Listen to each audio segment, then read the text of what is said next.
အားလုံးပဲမင်္ဂလာပါနေမျိုးကွန်ပျူတာ training center ကနေပြီးတော့ကြိုဆိုပါရစေကျွန်တော်ဒီကနေ့မြောက်အုပ်ပေးမယ့်သင်ခန်းစာလေးကတော့ Microsoft Excel နဲ့ပတ်သက်ပြီးတော့ Excel မှာကျွန်တော်တို့ဒီဘက်ကလည်းရှိနားမရရှိလေးတွေမှာနော်ကျွန်တော်ဒီမှာကိန်းဂဏန်းလေးတွေကျွန်တော်ရိုက်ထွင်းတဲ့အချိန်မှာကျွန်တော်တချို့ကြတော့ကျွန်တော်စာသားလေးတွေကျွန်တော်မှားပြီးပါသွားလေးရှိတယ်နော်အဲ့လိုမျိုးမှားတဲ့အချိန်မှာကျွန်တော် formula တွေထုတ်တဲ့အချိန်မှာတော့လည်းကောကျွန်တော်တခြားစာရတဲ့အချိန်တွေမှာတော့လည်းကောကိုလိုချင်တဲ့အတက်မှာကဏ္ဍတွေပေါင်းတဲ့အချိန်မှာတွားပြီးတော့အရေးအတွက်တွေတန်မိုးတွေမှားသွားနိုင်ပါတယ်နော်အဲ့လိုမျိုးကြဒါလေးကကျွန်တော်ပြန်စစ်တဲ့အချိန်မှာသုံးတဲ့ဟာလေးဖြစ်ပါတယ်နော်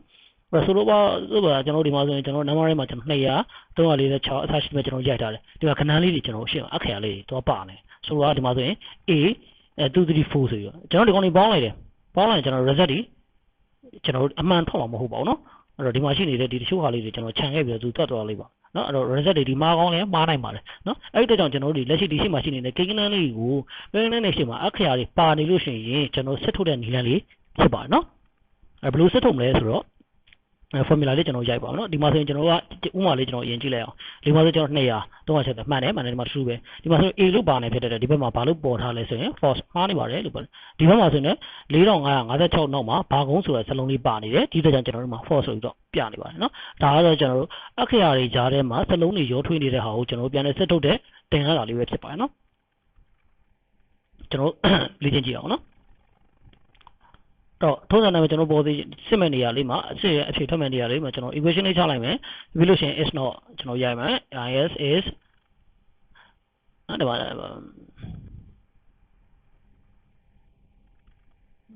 sorry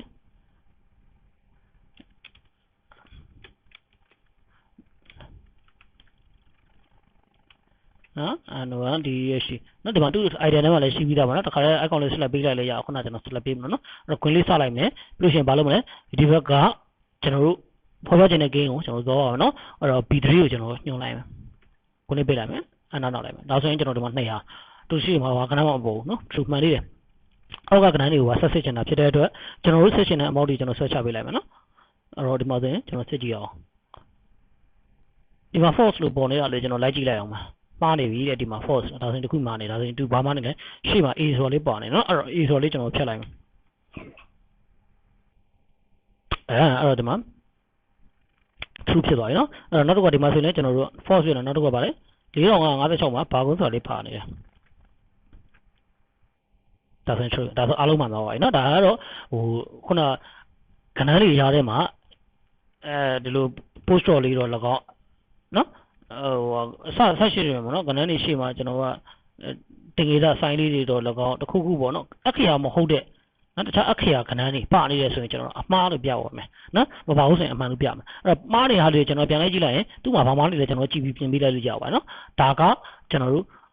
့ကိန်းဂဏန်းတွေရတဲ့မှာအခရာကဏ္ဍတွေရောထွေးနေလို့ရှိရင်မှန်လားမှားလားပြန်လဲပြီးတော့စစ်ဆေးတဲ့နည်းလမ်းလေးဖြစ်ပါတယ်နော်နောက်နည်းလမ်းလေးတစ်ခုကျွန်တော်တို့သွားကြည့်လိုက်အောင်နော်ဒီတိုင်းပါပဲနော်ဒီတိုင်းလေးမှာကျွန်တော်တို့ကခုန true or false ဆိုပြီးတော့ပေါ်တဲ့နေရာလေးမှာကျွန်တော်တို့ကဒီတစ်ခေါက်ကြလို့ရှိရင်ကျွန်တော်တို့လိုချင်တဲ့စာသားလေးကိုကျွန်တော်တို့ဖော်ပေးပါနော်မှားနေပါတယ်ဆိုတဲ့ဟာလေးကျွန်တော်ဖော်သေးချင်ဒီမှာဆိုရင်လည်းကျွန်တော်ကကဏ္ဍနာဖြည့်ရန်ဆိုပြီးကျွန်တော်မှပြန်ပြီးတော့ဖော်ပေးထားတဲ့ဟာလေးရှိပါတယ်နော်အဲ့ဒီနေရာလေးမှာကျွန်တော်တို့တခြားဟာလေးကျွန်တော်ရိုက်ကြည့်အောင်နော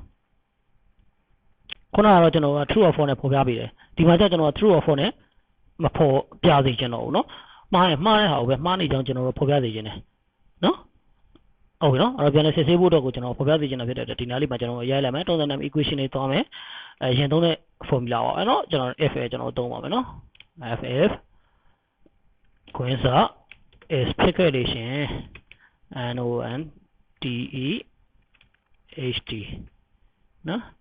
is non de ht နော်အဲ့တော့ဒီမှာ rotation ရှိတယ်မှန်တယ်လို့ရှင် p50 ခွင်းစာ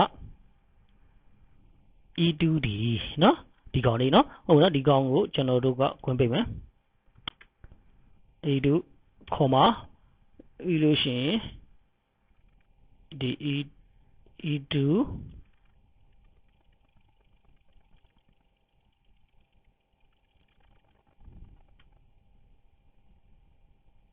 e2 ဒီရရနော် e2 ဒီ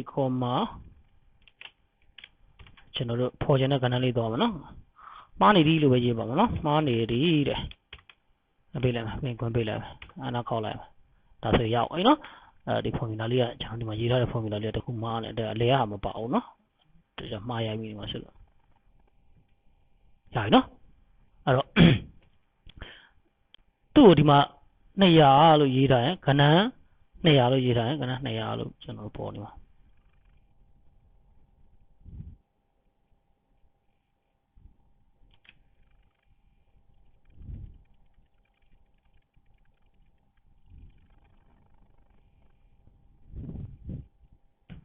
နော်အဲ့ဒါဆိုရင်ဒီမှာသူ့ရဲ့အဲ့ဒါကျွန်တော်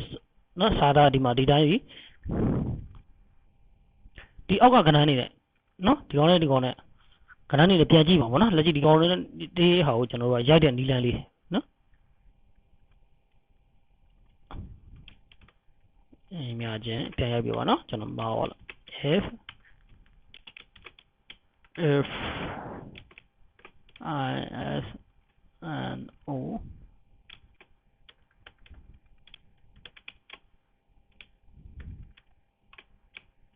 ဝင်စားနော် AB50 ကွန်ဘေးcomma